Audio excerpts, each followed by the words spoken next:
Bueno, buen día. Continuamos con la clase número 8. Seguimos dentro del tema reacciones de vínculo. En este caso vamos a ver una tipología estructural muy utilizada desde los inicios de la arquitectura moderna, que son los voladizos o ménsulas. Estas son estructuras donde todas las reacciones convergen a un punto. Una de las obras paradigmáticas donde se utilizan estos recursos es La Casa de la Cascada, donde estas tipologías son utilizadas para enfatizar ciertas búsquedas espaciales. Tanto para estas búsquedas espaciales o para las formulaciones tecnológicas se tiene un conocimiento, el profesional tenía un conocimiento cabal del comportamiento de las estructuras. Hay un diseño estructural inicial, que es parte del diseño arquitectónico, y una posterior verificación geométrica y física. Acá vemos el núcleo duro de anclaje y estos elementos más livianos sorteando luces considerables con un solo punto de apoyo, ¿no? Que sería el anclaje a este núcleo duro, como decíamos. Una de las premisas de Pierluigi Nervi, un arquitecto ingeniero italiano, él decía que las estructuras se diseñaban, siendo esta la condición esencial, y luego se calculaban y verificaban las distintas condiciones de la seguridad estructural. Esta situación la vamos a ver replicada en obras con distintas tecnologías y en diversas escalas. Como inspiración, digamos, no hace falta más que recurrir a la naturaleza para comprender el comportamiento físico de estas estructuras. Si nosotros tenemos un punto, vamos a poner en amarillo si se ve un poquito mejor.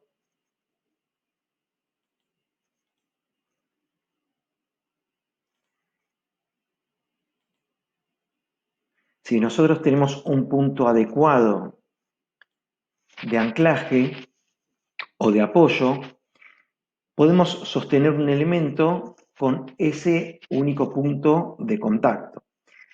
Seguramente este árbol cuenta con una gran cantidad de elementos horizontales o elementos verticales que generan el anclaje necesario para lograr la estabilidad del sistema, esto es, que esté en equilibrio.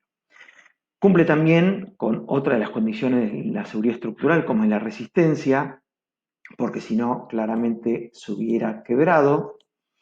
Y por último, decimos que disipa energía mediante deformaciones considerables que no son incompatibles con la prestación de este elemento. Si tuviéramos que, o si este elemento tuviera que sostener otro elemento de menor rigidez, seguramente al no tener la ductilidad que sí tiene el tronco, cualquier elemento que fuera más frágil, sufriría la rotura o el colapso del sistema. Acá es un elemento libre, de algún modo el ala del avión o un semáforo replica la misma situación, que permiten, como decíamos, que estas oscilaciones no hagan trabajar al elemento a solicitaciones de, por ejemplo, flexo-compresión, que vamos a ver más adelante cómo la estructura queda más solicitada, por ende vamos a recurrir de una sección más importante. Si nosotros tenemos una serie de fuerzas, ya sea la misma carga distribuida que veíamos la semana pasada, que es el propio peso que tiene este tronco, más una innumerable cantidad de fuerzas de esas ramas que se van bifurcando en el árbol, podríamos tomar una resultante total para sintetizar el sistema de fuerzas. Y uno de los principios de la estática, que es el de acción y reacción, dice que toda acción sobre un cuerpo origina una reacción igual y contraria.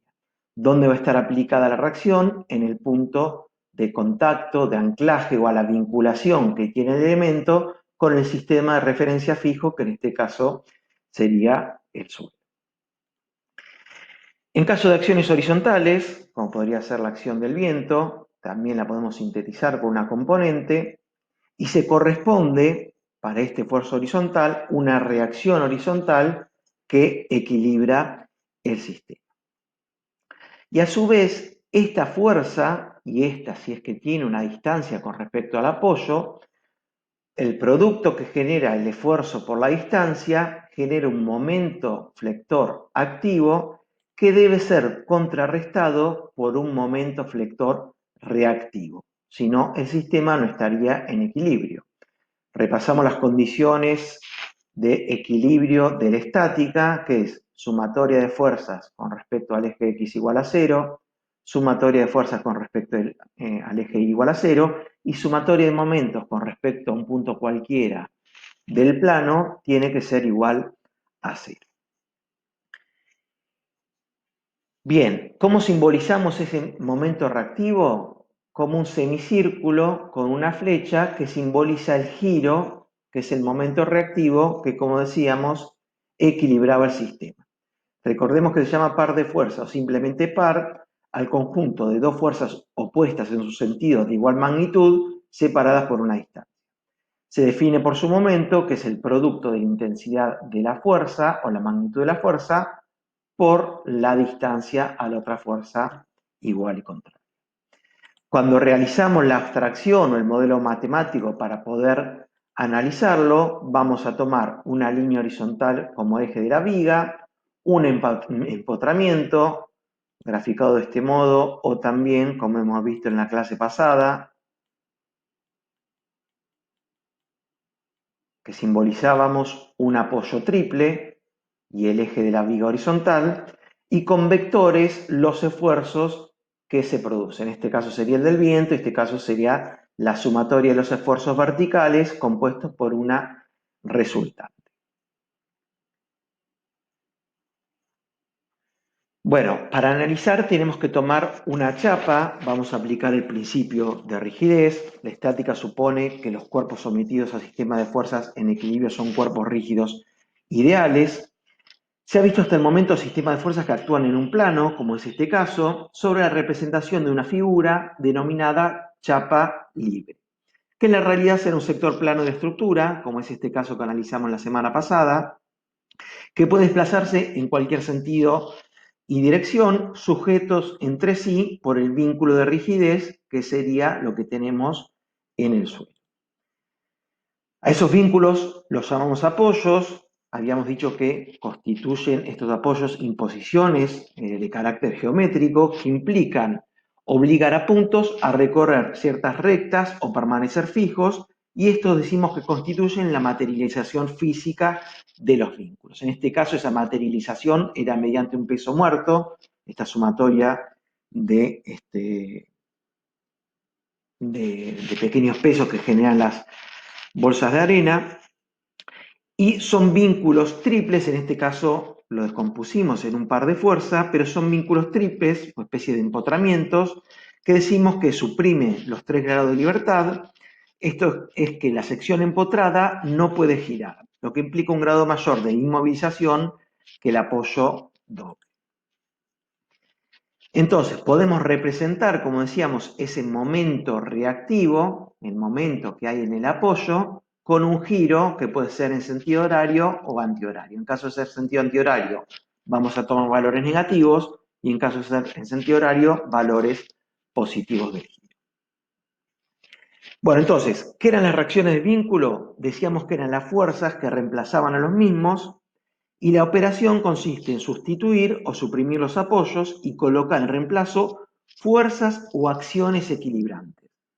Dijimos fuerzas, como es en este caso, o acciones equilibrantes, como sería el caso de un momento reactivo. Ese giro, decíamos que contrarresta el momento activo, entonces un empotramiento bajo cualquier sistema de fuerzas decimos que estará en equilibrio. Ahora vamos a ver una serie de imágenes de voladizos importantes de distintas escalas y con distintas tecnologías.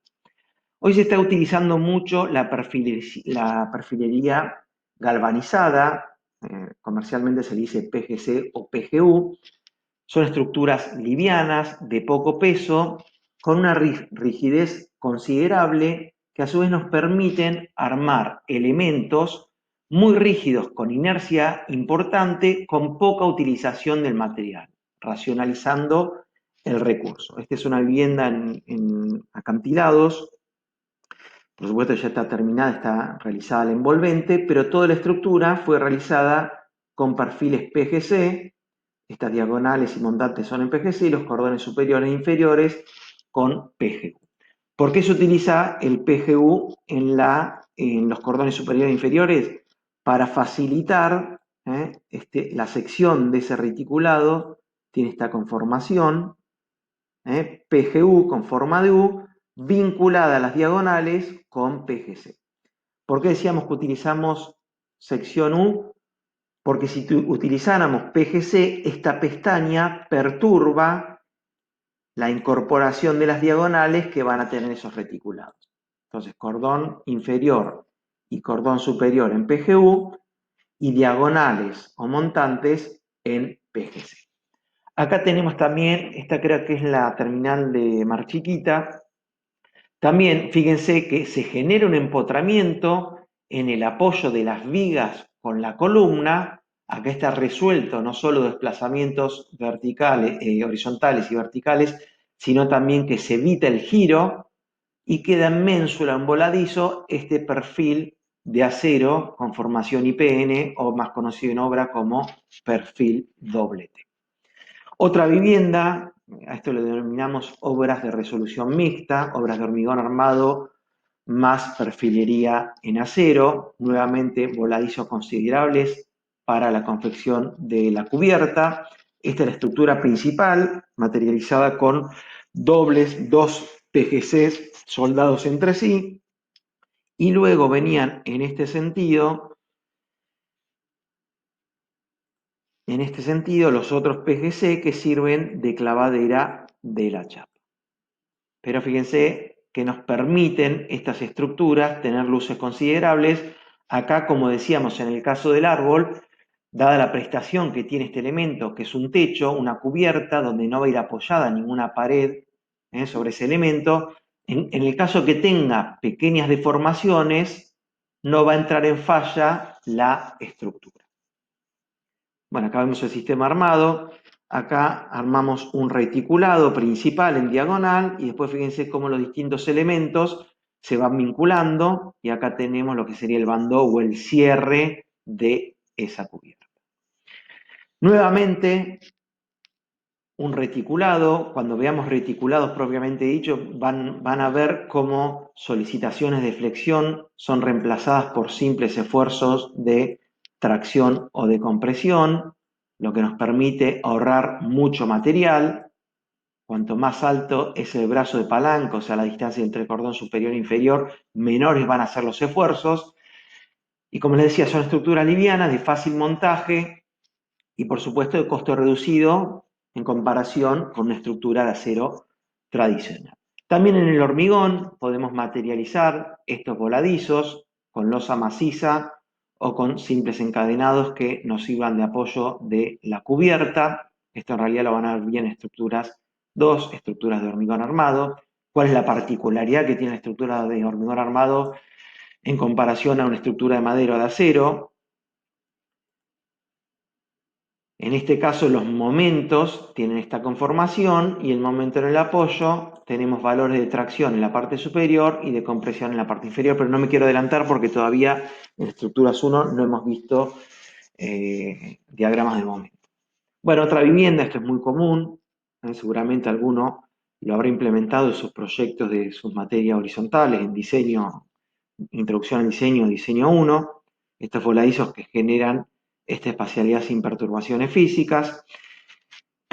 Digamos, una resolución estructural que permite generar voladizos de luces considerables. Esto tenía 4,50 metros, lo que permitía tener este cobertizo para guardar el auto. Y estas vigas, la losa estaba en este plano inferior, eran vigas invertidas que permitían tener una sección mayor. Esta medida es de 80 centímetros, muy importante la altura para restringir las deformaciones en estructuras en voladizo. Muy importante la altura, es más importante la altura que la geometría o la base y la cantidad de hierro de hormigón que utilicemos. Esto es muy común, utilizar vigas invertidas que sirven de antepecho y a su vez pueden sortear luces mayores. El museo en Córdoba, nuevamente una resolución de un voladizo importante. Fíjense ahora la altura que tiene este voladizo, una altura de un ambiente promedio de 2,80 a 3 metros, con una resolución nuevamente reticulada. Repetimos, esto permite resolver estructuras de luces considerables con muy poca materia. Y esto lo hemos visto en las clases introductorias, un voladizo de 50 metros, nuevamente con grandes reticulados a modo de viga habitable, anclado en un núcleo duro de hormigón. Seguramente acá tenemos un momento reactivo de esta característica que lo podemos descomponer en dos fuerzas separadas por una distancia. Una fuerza de compresión y una fuerza de tracción. Este par equilibra el giro y el momento activo que genera cada uno de estos esfuerzos por la distancia al único punto de apoyo que tengo, que es el núcleo pesado de hormigón. ¿Cómo materializábamos entonces esos empotramientos? Con dos o más bulones, restringe el giro y desplazamiento horizontales y verticales. ¿Cómo lo simbolizábamos? El eje de la viga y el apoyo o empotramiento. ¿Y cómo lo podemos materializar? Bueno, lo más común es esto. Cuando unimos una estructura metálica a una estructura de hormigón, utilizamos una planchuela metálica y brocas, acá vemos cuatro elementos abrocados al hormigón que no están haciendo otra cosa que evitar el giro de esa pieza. Bueno, Maxi va a subir una clase cortita, no nos hemos olvidado de que este lunes 16 de junio es feriado, pero estamos tratando de llevar al día la materia para que sobre fin de año puedan terminar la cursada a mediados de noviembre y les quede ese mes libre para sus materias más demandantes como son diseño o construcción. Bueno, hasta el lunes que viene.